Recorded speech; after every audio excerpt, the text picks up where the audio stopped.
friends. Uncle Marv here with another episode of the Unhealthy Podcast, a show that looks at health from a different point of view. We try to look at the things that are unhealthy that we can turn healthy beyond just your simple diet and fitness.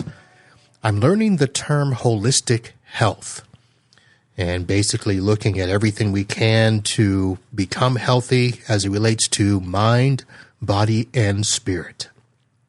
So today, I just want to unload something else that has been stuck in my head. I did a search a while ago with the question, does white tea have caffeine? And I will answer that question in just a bit. But first, I should probably talk about white tea and why I've been drinking it. And basically, I don't know, a year or so ago when I was doing some research on drinks to do when I was going to, start reducing soda and other types of drink, I didn't want to just only drink water. So did some research on water, did some research on teas, and teas were obviously something that was recommended a lot. And a lot of times it was because teas would do things like give you antioxidants, and they would help with inflammations and also help with weight management. So I started to add white tea to everything. So, of course, I think at the time I probably had heard of white tea, but it's not one that's known all over the place. I came across black tea, and of course we have all of your other teas, your green tea, your Earl Grey, and all of that stuff. But white tea is described as a delicate and minimally processed tea made primarily from the young buds and leaves of the Camellia sinensis plant.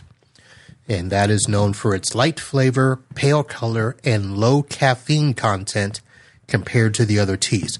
So I did not pay attention to the caffeine content earlier. I was just mixing it with all my other teas.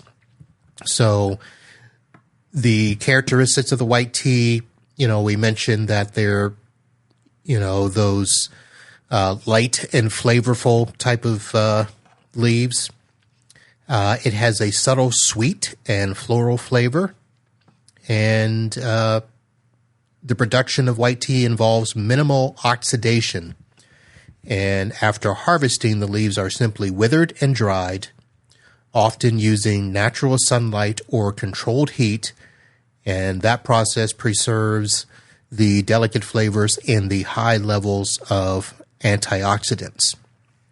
Now, I'm not going to go into the different types of tea because, to be honest, I haven't studied them. I'm not going to just read them from a study that I found, but I will say that what I mentioned earlier, the health benefits, was the main reason that I started adding white tea to all my others, in the fact that it was rich in antioxidants.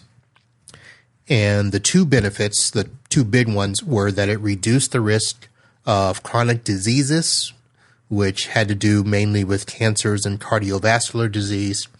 And they helped, the white tea helped with weight management. In a sense, it could aid in weight loss when combined with a healthy diet and exercise. Now, most of you know that when I started this journey, one of the things that I mentioned is that I was not going to go to the gym. I have started to do some exercising. I have a couple of dumbbells at the house. I have a jump rope. And every now and then I do walk with the wife, but I'm not doing the big, heavy exercising anymore. I did that for 50 years, and I'm retired. I'm done. I think I've done a fair share of exercise. So part of this journey is to find a way to maintain my health and lose a little bit of weight, but without having to do the diet. Without having to do the exercise. I'm going to do the diet, but it's not one of those diets where it's a program. It's going to be a diet made with that holistic health and clean eating concept. So that's what white tea is. And then I mentioned why it was recommended to be blended with others. And, I mentioned the fact that it blends well with other teas and it gives them a mellow profile. So a lot of teas that I tried to taste, black tea, even green tea, ginger, lemon tea, they all have a pretty strong taste to them. So the white tea kind of mellows them out. And then it also will aid in boosting whatever antioxidants or whatever health benefits are that come with any of those teas. So that's pretty much what that was. So getting back to the question, does white tea have caffeine? Why would I even ask that? And the reason is I've also been adding it to a chamomile blend tea at night before I go to bed. And now I'm not going to say it's right before I go to bed. Usually it's a couple of hours before I go to bed. But I have found, and this is lately, and there may be other factors as well, but every now and then I find myself not able to just fall right asleep. Usually I can. Usually by the time I hit my pillow, 15 minutes of forensic files and I'm out. But there have been a couple of nights where I've caught myself watching 2 or 3 episodes or something like that. So I thought, let me check on what I'm drinking right before bed. And that's pretty much it because I'm not doing anything else. I'm trying not to eat after sundown, although I do. I'm not going to lie about that. But the foods that I eat after sundown are not, it's not the sugary sweets or anything like that. So it's usually just the tea. So that's what I wanted to look at. So, of course, now white tea does have caffeine, and the caffeine content can range anywhere from 6 to 55 milligrams per cup. I don't know if that's high. I don't know if that's low. But compared to the other teas, for instance, black tea and green tea, it's about 15% less than those, and those average anywhere from 40 to 70 milligrams of caffeine per cup. So obviously I'll now have to start paying attention to caffeine that I drink, because I usually only paid attention to that in the morning when I had my coffee, or back when I was drinking sodas, which I am not doing anymore.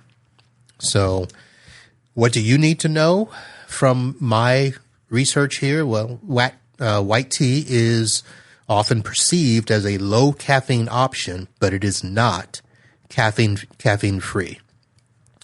So that is the first thing to consider. But obviously, it is recommended to be blended with other teas to enhance flavor, boost health benefits, and create unique tea experience. So that's it with that one question that was stuck in my head. I'll be back to explain more of my other tea concoctions and why I'm doing them in the future, but one thing at a time, one show at a time, and I'll be back. So thank you for joining. If this is your first time catching one of these, head over to unhealthypodcast.com and check out some of the other shows. Of course, you can also find the show in your favorite podcatcher. But join me on the journey. And if you have any suggestions about teas that I can drink to, be more healthy and substitute for the sugary drinks, let me know. Send me an email, and I'll give it a try. But for now, that's it. Thank you. Have a good night. And remember, the goal here is to live healthy and be happy.